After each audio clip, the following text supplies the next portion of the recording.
You're listening to the Shit You Can't Make Up podcast, a conversation with friends, hosted by Marisol Sanchez.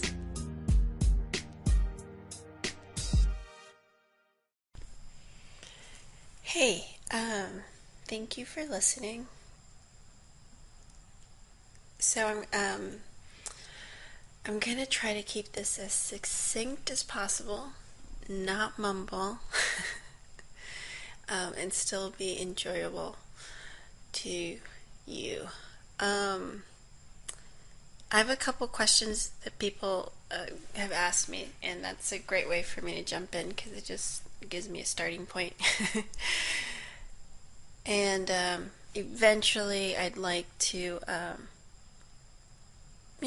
tell you a little of what's going on in my day to day, which is a little crazy, and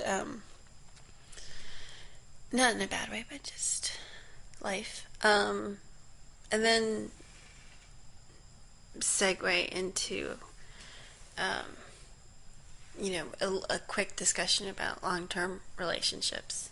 And as a divorced, woman in her 40s,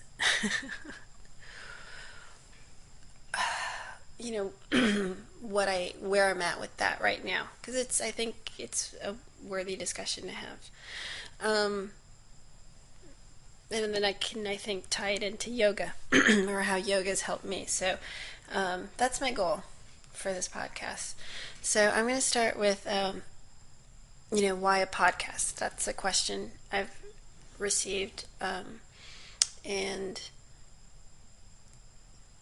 I love this medium, this genre. I've been a fan for years.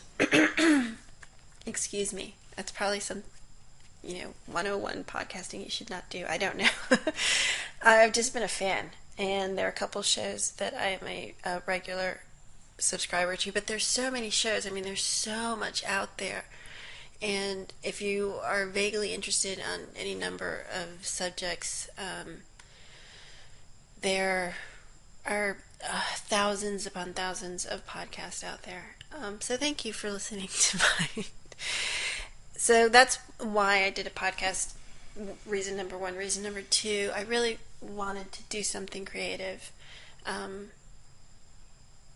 Just as part of the whole, trying to figure myself out stage in my life. I realized that I've always loved the arts. I've loved books. I've loved literature. I love Broadway. I love, and that, by the way, was given to me by my mom. That was a gift my mom gave me by exposing me, putting me in ballet. So I'm always aware of that, and grateful for it. So I was in ballet, and I was in that world, that creative arts world, I think up until high school. And, I look back now and I realize sadly that when, at some point, I was like, okay, I have two roads ahead of me. It was either go to it was a pretty brand new high school. I think it's pretty well known now. Creative arts school in Miami, or go to my local high school. And I remember making the decision that I knew I was creative and it was a world that I loved, but I also knew that I as a dancer at the very least, though I had talents for it, I wasn't going to make a career of it. Or at least that's a nicer way of putting it. Basically, I knew I was going to make money, so I was like, I made this practical decision to get the traditional high school and try to get into college. Neither of my parents, I don't even know if my parents graduated high school. My mom went to secretarial school. Anyway, so creatively I wanted to do something, and a lot of people suggested I should write, and I would write the stuff down, and it just sounded sad. And if I say it, usually, over lunch or book club or catching up or on the phone or walking the loop or however, um, but when I tell the stories, they're funny, and they're just, or I don't know if funny is the right way, but it's a conversation. It's a I enjoy conversations with myself. Oh, God. There's this weird narcissistic aspect to this that I'm sure I need to figure out in the future. So I was a podcasting fan, and there's two particular podcasts that I am fans of. If someone were to write a book, and this may have already been done, and I don't know about it, but about, podcasting, I think these two would be like, the titans of podcasting world. One is Dan Savage. He has a very successful sex, what is it called? Sex advice show. And I've listened to every one of his episodes. I feel like my friends and I would joke sometimes, what would Dan Savage say about this? His podcast, changed my view on, not my view. He made listening to the callers call in his advice show gave me so many answers to my own sexuality that it was great. It was like this fantastic gift that was given to me, and also the other thing I like about podcasts is there's a level of creativity, and not creativity, intimacy that you kind of build, and you feel like you kind of know something about the person. Like I would love to have a dinner conversation with him. I would talk about his mom, because when he talks about his mom, it's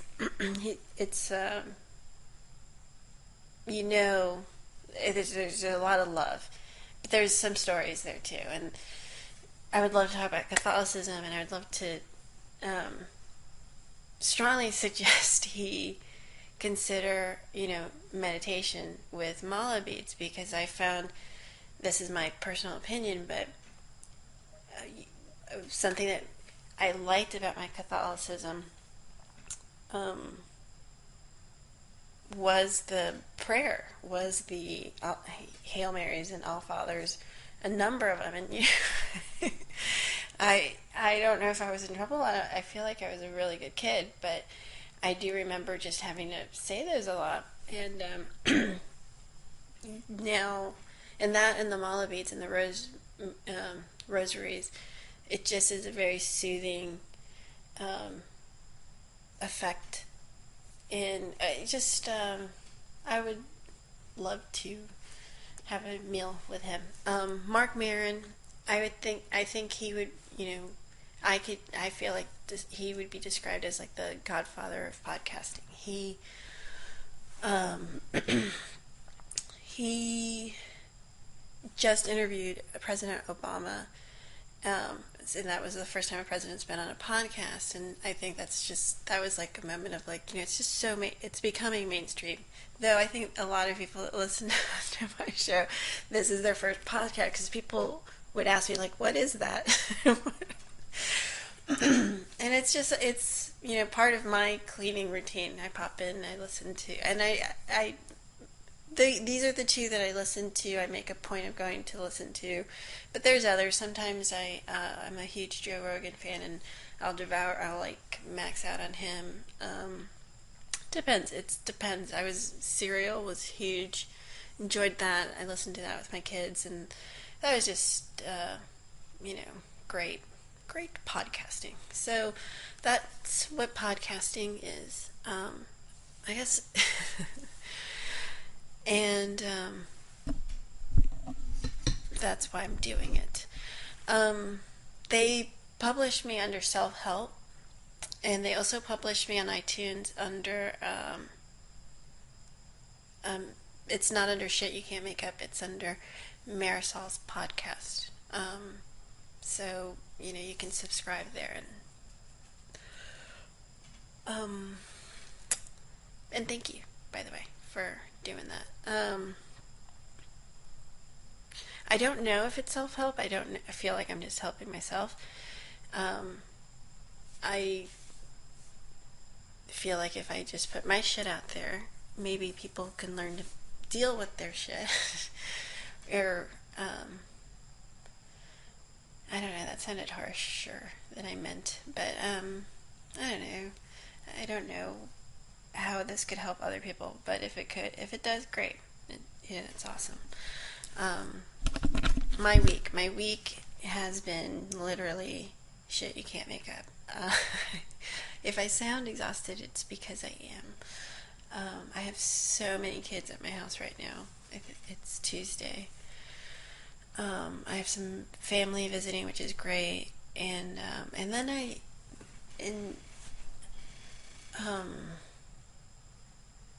this young girl is staying with us. I'm babysitting. I'm sorry, I paused because I wasn't sure how to roll this one out there. But her mother was in the hospital, and this little girl that the sweetest little 5-year-old I've ever, and I say this honestly, I've ever known, just a sweetheart. It was a very easy thing to hang out with her. It was a gift, really, for me. But her mom is sick, and she's in the hospital. I just met her. I've only known her a handful of times. And it was a surreal experience. And when she was dropped off, it was I think a 6 to 9 hour surgery. It was a serious situation. But anyway, she's good. Everyone's good. Everything's good. That was my week. It was surreal. But that had me thinking of this surreal week had me thinking about long-term relationships, because this week I for the first time I had a little moment back in April, but since December, for approximately 7 months, I have consciously made a decision not to be in a relationship.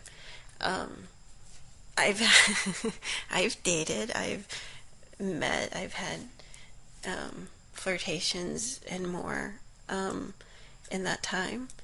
I have not practiced celibacy, but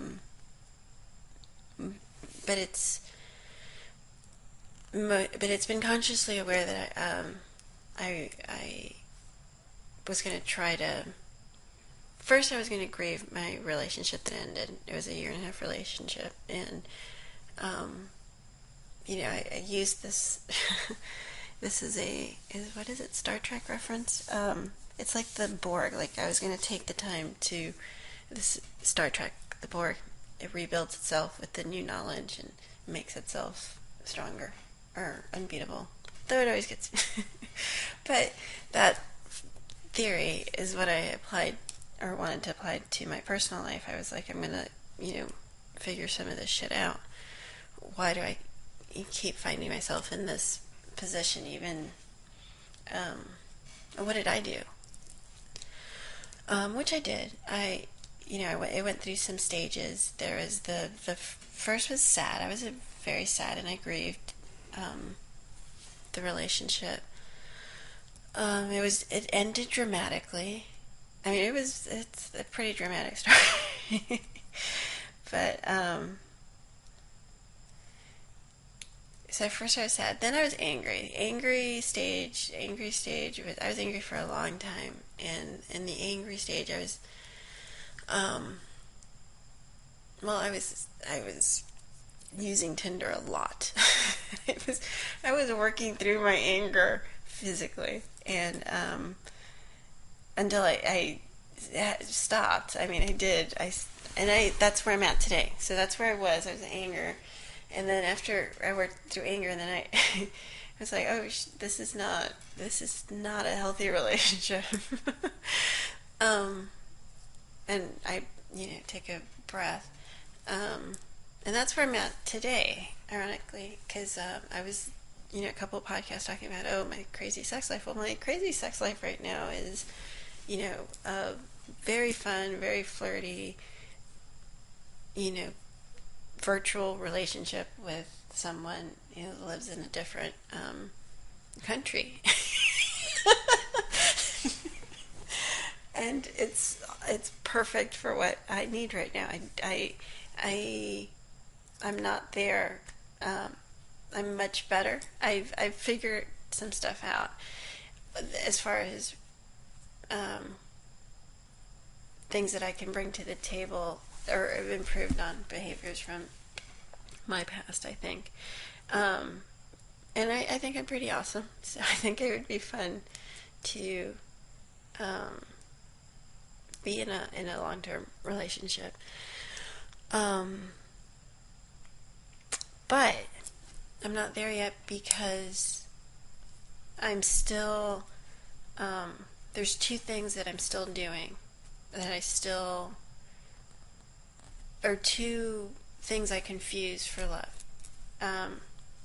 If there is an unavailable man, and by unavailable it could be emotionally unavailable, geographically unavailable, physically unavailable, that is the man that I will want to be in a relationship with. That's um, constant sense of letdown. Oh shit, that's harsh. But yeah, that and then, and this is not the fault of men. I'm not saying. I'm just saying I put myself in situations where I'm going to fall for the guy that's completely unavailable to me or is going to walk away from me. And I'm still there. There's someone I'm madly crazy about, and it's still that dynamic that um, that's not that's fucked up. And then the opposite. That's my daddy issue, and being if you don't know my history, being that my parents, I guess I thought they got a divorce, but I guess they didn't get a divorce. But I don't know who left who. I don't know what the fuck.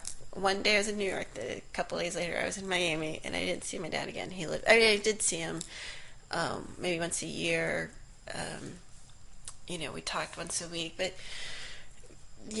obviously, I had issues with that relationship. But those were always so overshadowed by the issues with my mother that this is reason number two that I'm just not there yet, because the other relationship that I'm still confused is that relationship where they're going to be mean to me. Or not like me, or think the worst of me, or just mind games kind of stuff. And those relationships are not good for me either. So I took myself out of this, out of the equation. I was like, I'm not cooked. I am not ready to, I've got to break some shit down for myself, and I have to figure some shit out for myself, and something happens down the line, great. But right now, it's just not. Long-term relationship is just not in the cards for me for right now. And again, it's not a sad story. I've enjoyed this year. This has been a great year for me. I'm doing this, and I have great kids who I enjoy, and I like this age. I just I'm just grateful for the life I have, and it's been a good year. I've reconnected with a lot of things, a lot of growth. You know, going back and visiting my mom, and reconnecting with my brothers, reconnecting with my cousins. Just reconnecting with the fact that I'm Latin. just, I really have to do this podcast about me being a self-hating Latina. Maybe I'll do that next. But anyway, this year I've made it about me, and I'm good with that. That's worked out for me, and I do have to thank my yoga. I do, and I'm not talking when I say yoga. I don't mean the asana practice, but I mean just because I didn't actually have my asana practice in this really surreal week. I was injured. My shoulders were just torn up, and through my own fault, by the way, not